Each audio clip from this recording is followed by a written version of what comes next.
Assalamualaikum warahmatullahi wabarakatuh. Shalom, Om Swastiastu, Namo Buddhaya, salam kebajikan, dan salam sejahtera untuk kita semua. Perkenalkan, kami dari kelompok 2, asistensi mengajar yang membawa materi aliran elektron non-siklik. Perkenalkan, nama saya Beatrice Putri Fua. Perkenalkan, nama saya Hafizah Burhan. Perkenalkan, nama saya Adelita Alfitra Syahrir Abdul Qadir. Selanjutnya, mari kita masuk pada pembahasan materi.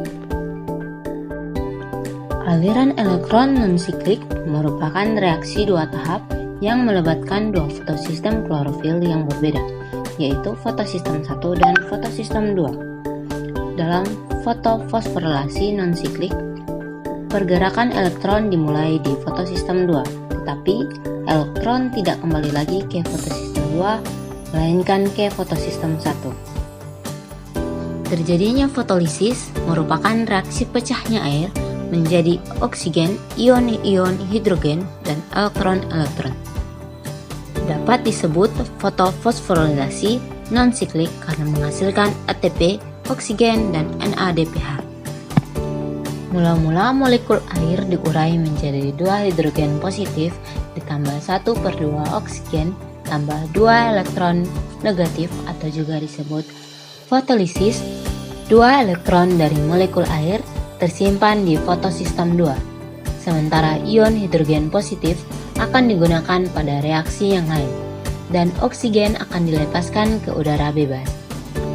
Karena tersinari oleh cahaya matahari, 2 elektron yang ada di panjang gelombang 680 nanometer menjadi tereksitasi dan keluar menuju aseptor elektron primer. Setelah terjadi transfer elektron, panjang gelombang 680 nanometer menjadi diferensiasi elektron, tetapi dapat cepat dipulihkan berkat elektron dari hasil penguraian air terjadi. Setelah itu, mereka bergerak lagi ke rantai transport elektron yang membawa mereka melewati peptin, plastogenium, kompleks sitokrom, plastosianin, dan akhirnya sampai pada fotosistem 1, tepatnya di panjang gelombang 700 nanometer. Perjalanan elektron di atas disebut juga dengan skema Z. Sepanjang perjalanan di rantai transport, 2 elektron tersebut mengeluarkan energi untuk reaksi sintesis kemiosmotik ATP yang kemudian akan menghasilkan adenosin trifosfat atau ATP itu sendiri. Sesampainya di fotosistem 1, 2 elektron tersebut mendapat pasokan tenaga yang cukup besar dari cahaya matahari. Kemudian, elektron itu bergerak ke arah molekul aseptor, ferredoksin, dan akhirnya sampai di ujung rantai transport, di mana 2 elektron tersebut telah ditunggu oleh NADP positif dan H+ yang berasal dari penguraian air. Dengan bantuan suatu enzim bernama ferredoksin NADP reduktase, disingkat FNR, NADP positif, H+ dan elektron tersebut menjalani suatu reaksi. Reaksi tersebut adalah NADP positif ditambah H+ ditambah 2 elektron negatif menghasilkan NADPH. Yang berikut gambar tahapan aliran elektron non-siklik. Mula-mula, cahaya akan diserap oleh fotosistem 2. Terjadi transport energi melalui kompleks antena dan sampailah ke klorofil A di pusat reaksi P680. Kemudian, elektron pada klorofil tereksitasi dan ditangkap oleh aseptor elektron primer pada pusat reaksi.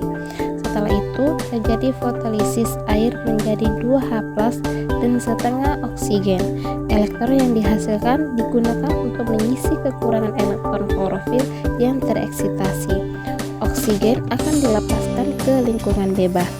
Nah, setelah itu terjadi transport elektron berantai, di mana menyebabkan sejumlah proton H+ dipompa ke dalam ruang tilakoid dan pada akhirnya elektron akan masuk ke fotosistem 1. Setelah transport elektron terjadi fotofosforilasi dengan mekanisme kemiosmotik menghasilkan ATP. Nah, di sisi lain, cahaya diserap oleh fotosistem 1 dan terjadi transport energi melalui kompleks antena dan sampailah ke klorofil A di pusat reaksi P700. Setelah itu, elektron pada klorofil tereksitasi dan ditangkap oleh aseptor elektron primer pada pusat reaksi. Kekosongan elektron pada klorofil diisi oleh elektron dari fotosistem 2. Kemudian akan terjadi rantai transport elektron kedua, di mana elektron terakhir ditangkap oleh NADP+ dan dengan dibantu oleh enzim NADP+ reduktase dan terbentuklah NADPH.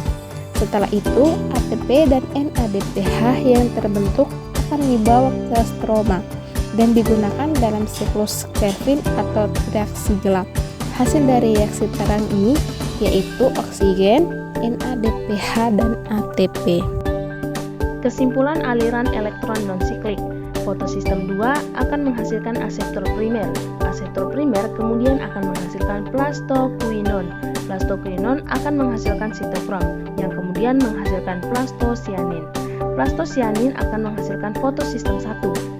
Fotosistem 1 kemudian akan menghasilkan aseptor primer, yang kemudian menghasilkan peredoksin dan terakhir akan menghasilkan NADP reduktase. Nah, NADPH akan digunakan dalam reaksi gelap atau reaksi Kelvin-Benson. Terima kasih.